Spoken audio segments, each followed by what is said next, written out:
Hi, this is instructional and informative YouTube video on how to write an offer.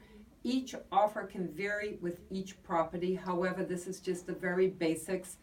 At the top of the offer, you're going to identify by name the buyer and the buyer's address. You're going to identify the seller by name if you have it. If not, you're going to write owner of record and the address of the property on which the buyer is making an offer. And then it says the buyer offers to purchase the real estate property described. You put the property address there, and it says it was introduced to me. In this case, it would be Margaret Belmonte of Keller Williams Realty. So you identify yourself and Keller Williams Realty. You go to the purchase price, that's number one. You fill in there the amount of money that the buyer is offering to purchase the house. And then the next, underneath one, there's a small one, a Roman numeral 1, Roman numeral 2, Roman numeral 3. Roman numeral 1 is the amount that is offered as a deposit with this offer. It's anywhere from $500 to $1,000. We're going to use $1,000. It's the initial part of the earnest money deposit.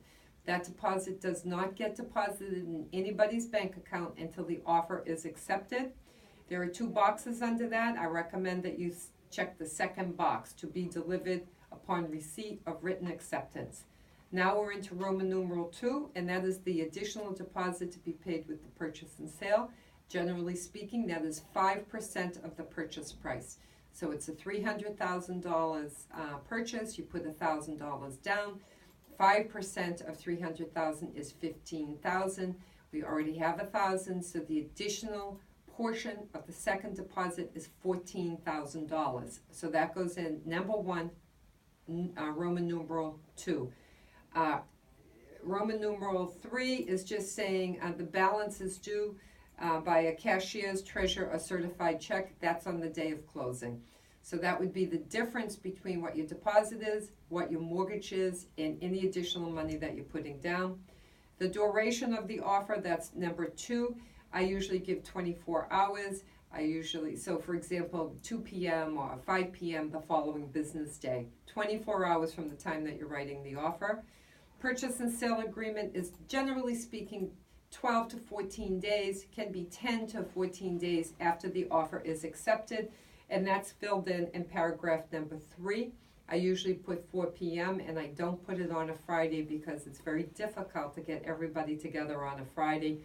So I try to do a Thursday or any other business day other than a Friday. The closing, the same. Typical closings are anywhere from 30 to 60 days, sooner rather than better. 30 to 60 days after the offer is made. Generally speaking, I clear with the lender that the buyer can close in 30 days, and then I call the listing agent to see what is the preferred closing date for the seller and see if that works with the buyer. If you can give the seller's preferred closing date, then that rules out one more thing that can be negotiated in a counter offer. So that's paragraph number 4. The escrow is always held by the listing agent, so whoever that listing agent is, you write their name in. The contingencies, paragraph number 6. There are 2 contingencies written into this offer. The mortgage contingency, which is paragraph A, that is where you type in the amount of the money, the amount of the mortgage. It could be 95% of $300,000, or your buyer could be putting more cash down, additional cash that is brought to offer to closing in certified funds. Whatever amount the buyer is mortgaging, that goes in paragraph 6A. And typically you have to secure, they want to know by what date will he obtain or she obtain that mortgage. I usually put in 21 business days from the signing of the purchase and sale.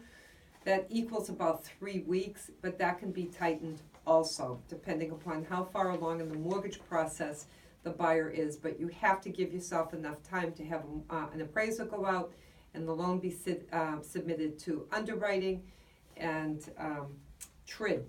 Everything has to be disclosed a week ahead of time or before closing. So generally, the mortgage, 6A, the amount of the mortgage, when it's going to be secured, and the last blank there is when they're going to make application, and I generally just put in within 1 week of acceptance. So now we are on to, that was the first contingency under paragraph 6. The mortgage, the second contingency is the inspections. Habit and custom, we have 10 days for home inspection. In a very competitive market, 7 days. If you do less than 10 days, just make certain that you can get your home inspector in there in that week. If you do a radon test, make certain the radon results will be back within the ending of the home inspection. If not, for some reason, if you mail them, we have a holiday, you don't get them, make certain that your attorney is aware that you do not have the radon results, because once you sign that purchase and sale, this contingency goes away. So inspections, 7 to 10 days. 10 days is more accurate. Paragraph 7, you just write in the word none. And then paragraph 8, there's nothing to fill in. Paragraph 9 is additional terms. That would be something, if it's a condominium, you would absolutely write in buyer's attorney's review of condominium documents, including budget for 2 years and operating expenses. I usually put in condominium meetings for the past 2 years. Anything else that could go in there, if you have a house that's about to close but hasn't closed yet and you need the proceeds of the sale, that would go in there, subject to the buyer's house closing on or before.